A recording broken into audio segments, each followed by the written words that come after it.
Hello, कैसे हैं? आज हम पुनः आपके सामने आए हैं स्टडी वीडियो को लेकर के।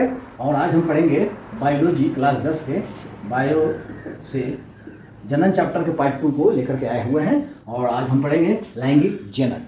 इससे पहले हम पढ़ चुके हैं अलैंगिक जनन, और आज हम लैंगिक जनन पढ़ेंगे। लैंगिक जनन है क्या, लैंगिक जनन का मतलब क्या होता है ना। और इसके साथ ही साथ हम पढ़ेंगे कि लिंग के आधार पर लैंगिक जनन कितने प्रकार के होते हैं, लैंगिक जनन के महत्व को पढ़ेंगे, और पुष्पीय पौधों में लैंगिक जनन पढ़ेंगे और परागण पढ़ेंगे। इसी पॉइंट के साथ तो चलिए हम शुरुआत करते हैं। मैं केवी कौशिक आप लोगों को नॉलेज कुंजी में स्वागत करता हूँ। मेरे प्यारे विद्यार्थियों, लैंगिक जनन, सबसे पहले हमारे मन में ये सवाल आता है कि लैंगिक जनन है क्या ना। लैंगिक यानी लिंग भाग लेता है, लिंग यानी स्त्रीलिंग या पुल्लिंग, यानी नर और मादा जिस जनन में भाग लेते हैं उसको लैंगिक जनन कहा जाता है। अब कहा जाए कि लैंगिक जनन नर और मादा भाग लेते हैं, तो क्या दोनों अलग अलग रहते हैं क्या ना? तो अलग अलग रह भी सकते हैं और एक ही बॉडी में रह सकते हैं, लेकिन नर और मादा होना चाहिए। इसका मतलब ये हुआ कि अंडाणु और शुक्राणु का निर्माण होना चाहिए। निषेचन की क्रिया इसमें होती है। लैंगिक जनन का कुछ खास महत्व है ना। तो देखा जाए तो इसमें जो नर होते हैं वो शुक्राणु उत्पन्न करते हैं, जिसे स्पर्म के रूप में जाना जाता है, जो कि सचल होता है यानी चलायमान होता है। मादा में, मनुष्यों में देखने को मिलता है। और मादा में जो है ओवम होता है, अंडाणु, जो कि अचल होता है, जो चलायमान नहीं होता है। और यह दोनों जो शुक्राणु और अंडाणु जब मिलते हैं तो उसको कहा जाता है युग्मनज यानी जाइगोट। और वो जाइगोट आगे वर्धित होकर यानी बढ़ करके भ्रूण का निर्माण करता है, और भ्रूण से जीव का धीरे धीरे विकास होता है। तो इसमें एक पार्ट आता है निषेचन यानी फर्टिलाइजेशन। फर्टिलाइजेशन क्या है कि नर युग्मक और मादा युग्मक ना, ये दोनों के मिलने के प्रोसेस जो है, प्रक्रिया जो है, यह निषेचन कहा जाता है, फर्टिलाइजेशन कहा जाता है। यानी ओवम और स्पर्म आपस में मिल करके विजांड यानी युग्मनज यानी जाइगोट का निर्माण करते हैं। एक कोशिकीय ही होता है ना। उसी एक कोशिकीय से इतना बड़ा शरीर, इतना बड़े बड़े जो जीव दिखाई देते हैं वो धीरे धीरे वर्धित होकर बड़े होते हैं ना। तो उसको हम कहते हैं निषेचन। उस प्रोसेस को कहते हैं निषेचन यानी फर्टिलाइजेशन जो प्रोसेस है उसको हम यह कह सकते हैं कि मादा युग्मक और नर युग्मक के संलयन की प्रक्रिया है। ठीक है, एक लाइन में हम कह सकते हैं। अब लिंग के आधार पर हम देखते हैं तो एक लिंगी और द्विलिंगी होते हैं ना। एक लिंगी और द्विलिंगी। अब लैंगिक जनन की बात आता है तो क्या आपको लगता है कि पौधों में लैंगिक जनन नहीं होता है? जी होता है। जो भी पौधे बीज उत्पन्न करते हैं, जो भी पौधों में फूल पाए जाते हैं, वो लैंगिक जनन जरूर करते हैं, है ना। और जीव तो लैंगिक जनन करते हैं ना, चाहे वो अंडा दे रहा हो, उसमें भी अंडाणु और शुक्राणु का मिलन होता है, तभी जाकर अंडा तैयार होता है ना। तो पक्षी भी उसी के अंतर्गत आते हैं, उसमें भी नर और मादा अलग अलग पक्षी होता है ना। तो ऐसी स्थिति में उसमें भी नर युग्मक और मादा युग्मक का संलयन होता है, इसलिए उसको क्या कहा जाता है? लैंगिक जनन। अब लिंग के आधार पर एक लिंगी और द्विलिंगी। एक लिंगी में नर और मादा होते हैं। एक लिंगी किसको कहेंगे? एक लिंगी ना, तो सिंगल सेक्सुअल जो होगा ना, और एक होता है उभयलिंगी। तो सिंगल सेक्सुअल का मतलब हुआ कि नर और मादा दोनों पार्टिकुलर होते हैं, दोनों अलग अलग जीव होते हैं ना। जैसे आप पेड़ में ही देखते हैं, पेड़ में भी कुछ ऐसे पेड़ होते हैं जिसमें बतिया जो कहा जाता है ना, यानी कि उसके बीज उत्पन्न नहीं कर पाते हैं, वो फल उत्पन्न नहीं कर पाते हैं ना। तो वो जो होते हैं वो नर भाग होते हैं। जैसे पपीता देखेंगे फूलभंगा हो जाता है, केवल फूल ही निकलता है, तो वो क्या बात है? वो नर वाला पपीता होता है ना। और जिसमें फल आता है वो मादा वाला पपीता होता है। अगर सिर्फ एक पपीता का पेड़ है तो वहाँ पे जो पपीता तैयार होगा उसमें बीज उत्पन्न नहीं होगा। अगल बगल में कहीं ना कहीं वो फूल वाला होना चाहिए, तब जाके नर और मादा का संलयन हो तो उसमें बीज का तैयार होता है ना। पपीता के अलावा तरबूजा भी होता है। मानव में भी देख लीजिए, मनुष्य में भी नर अलग है और मादा अलग है। तो यह एक लिंगी कहा जाएगा, यानी एक ही शरीर में सिर्फ नर होगा या तो मादा होगा, तो उसको एक लिंगी कहा जाएगा ना। अंडाणु उत्पन्न कर सकते हैं या ओवम उत्पन्न, अंडाणु यानी ओवम उत्पन्न कर सकते हैं या शुक्राणु यानी स्पर्म उत्पन्न कर सकते हैं, तो एक लिंगी कहेंगे। द्विलिंगी का मतलब हुआ कि एक ही शरीर में दोनों रहते हैं। एक ही शरीर में, शरीर एक ही होगा और उसी में नर और मादा गैमेट्स जो है पाए जाएंगे, तो उसको कहा जाएगा द्विलिंगी। जैसे सरसों का फूल देखते हैं, सरसों का फूल रहता है ना। अभी आपके सामने ये फिगर बनाया गया है, इसमें यह किसका उदाहरण है? द्विलिंगी है। इसमें देखिए यह जो है स्त्री केसर है, स्त्री केसर, यह बीच वाला भाग स्त्री केसर है, और ये साइड से जो निकला हुआ है वो पुंग केसर है ना। तो इसमें नर भी है और मादा भी है ना। तो नर भाग जो होता है वो साइड वाला होता है, जिसे तंतु या पुंकेसर कहा जाता है ना, इसको पुंकेसर कहा जाता है। ये जो साइड से निकला हुआ है ये पुंकेसर है, और यह स्त्री केसर है। स्त्री यानी स्त्री से ही पता चल रहा है, स्त्री केसर यानी मादा भाग है उसका। तो यह किस प्रकार का फूल है? द्विलिंगी फूल है, और इसमें बीजांड है यहाँ पे, यानी इसमें बीज तैयार होता है, तो द्विलिंगी पुष्प है ना। मकई का पेड़ देखते हैं तो उसमें धनहरा अलग होता है और मोचा अलग रहता है यहाँ पे ना।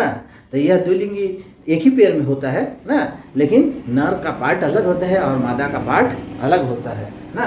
तो ऐसी स्थिति में यहाँ गुड़हल है, हाइड्रा है, केचुआ है और कृमि है। मैंने केचुआ जो है पूछता है आपकी परीक्षा में ना। मेढक मछली जो है वह एक लिंगी है, इसमें नर मादा अलग अलग होता है। कृमि और केचुआ जो होते हैं एक ही शरीर में नर और मादा दोनों होते हैं।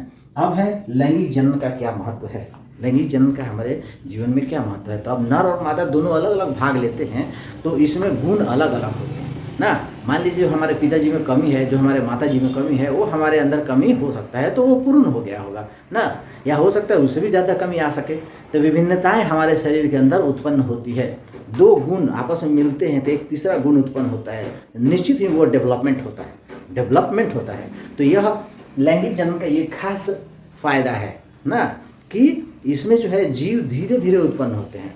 बीजांड तैयार होगा, वो धीरे धीरे बढ़ करके युग्मक से भ्रूण में होगा, और बड़े बड़े जीव पैदा होने में थोड़ा बहुत ज़्यादा टाइम लगता है। देखते हैं मनुष्य का ही तो 9 माह में होता है, गाय बैल का ये सब गाय जो है वो आपका 10 महीने में तैयार होता है ना।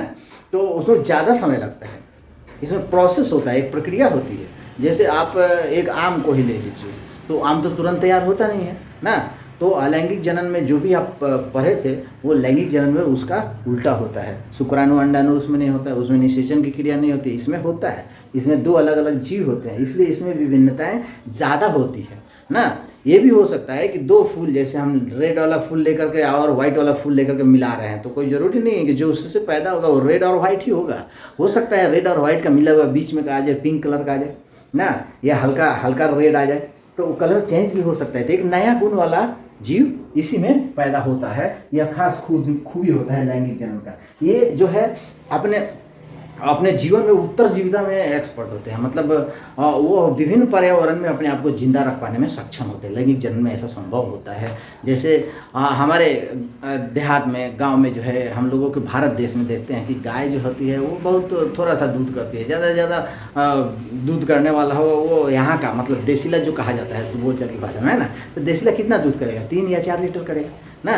3 या 4 लीटर एक टाइम करेगा, तो दोनों मिलाकर 8 लीटर हो गया। लेकिन वही विदेशों में देखते हैं, ऑस्ट्रेलिया में है ना, हॉलैंड में है, हॉलस्टाइन फ्रिजियन उसको कहा जाता है, तो वो जो है 20-20 लीटर 50-50 लीटर जो है एक समय दूध करती हैं।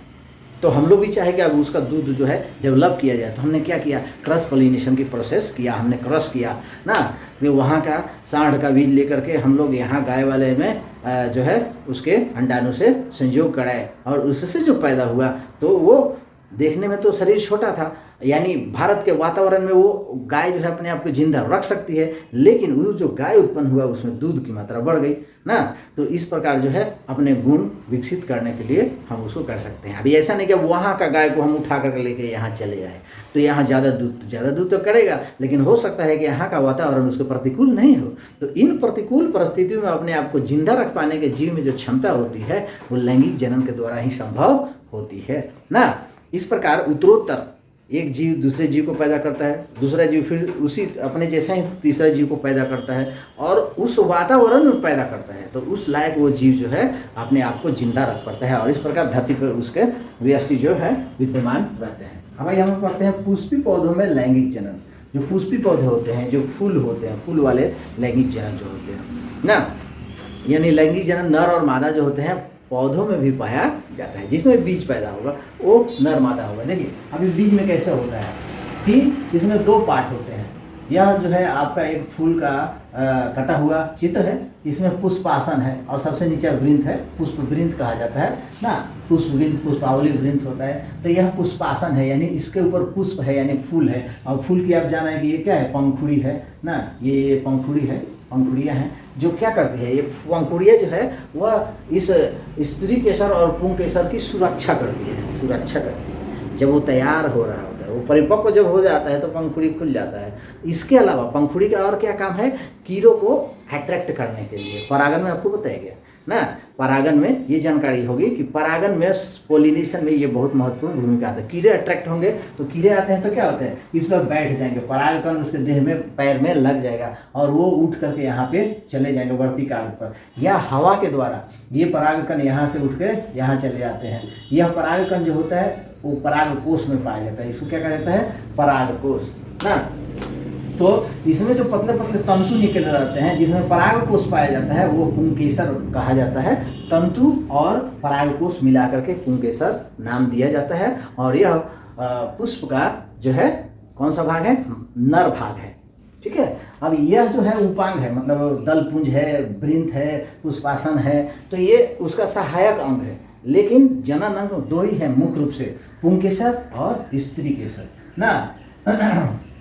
पुंकेसर इसको पुमंग और इसको जयंग कहा जाता है ना, जयंग। अब क्या होता है कि यहाँ से परागकण निकल करके वर्तिकाग्र के ऊपर आते हैं और यहाँ एक लिक्विड जो होता है, चिपचिपा पदार्थ होता है जिससे वे चिपक जाते हैं ना। आप फूल को छुइएगा और उसको खोलिएगा, उसके अंदर जो है छोटे छोटे रहता है, तो हाथ में अगर ऐसे टच करते हैं तो पीला पीला हाथ में जो है भुरभुरा जो है लगता है ना। आप मकई के खेत में जाते हैं तो उसको ऊपर वाला जो धनारा रहता है उसमें से पीला पीला झड़ते रहता है, वो क्या है, वो परागकण है ना। और मोचा जो रहता है उसमें जो निकला हुआ रहता है पतला पतला दाना सा, पतला पतला पाइप निकला हुआ रहता है, वो क्या रहता है, वो आपका स्त्री केसर का भाग होता है ना, वर्तिका होता है। और वर्तिका अगर ऊपर वाले भाग में वो क्या होता है, वो चिपक जाता है। चिपक करके वो धीरे धीरे धीरे कहाँ पहुँच जाता है, बाल में।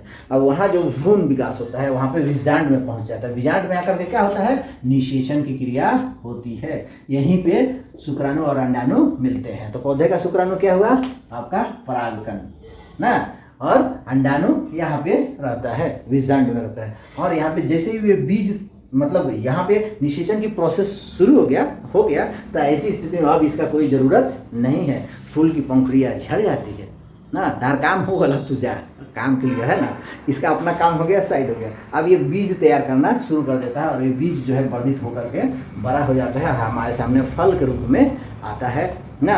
विजांड बीजावरण जो है वो फल के रूप में तैयार होता है, उसके अंदर बीज हमको तैयार होता है। तो ये होता है पुष्पी पौधों में लैंगिक जनन। अब हम को ये सवाल आता है कि कभी कभी देखने को ये मिलता है, हम परागन और स्वपरागन की बात करते हैं तो एक लिंगी और द्विलिंगी पुष्प भी होते हैं, फूल भी होते हैं ना। यानी अगर जिसमें यह दोनों नहीं रहता है, किसी किसी में क्या रहता है कि सिर्फ यही रहता है, यानी स्त्री केसर ही रहता है, पुंकेसर नहीं रहता है ना। जैसे आप देखे होंगे लौकी देखे होंगे, तो खीरा भी देखे होंगे, ऐसा लौकी रहता है, यहाँ छोटा छोटा छोटा छोटा इस तरह से जो है, मान लीजिए ये ज़्यादा थोड़ा मोटा हो, ये पतला रहता है, ऐसा ऐसा डंटी रहता है ना।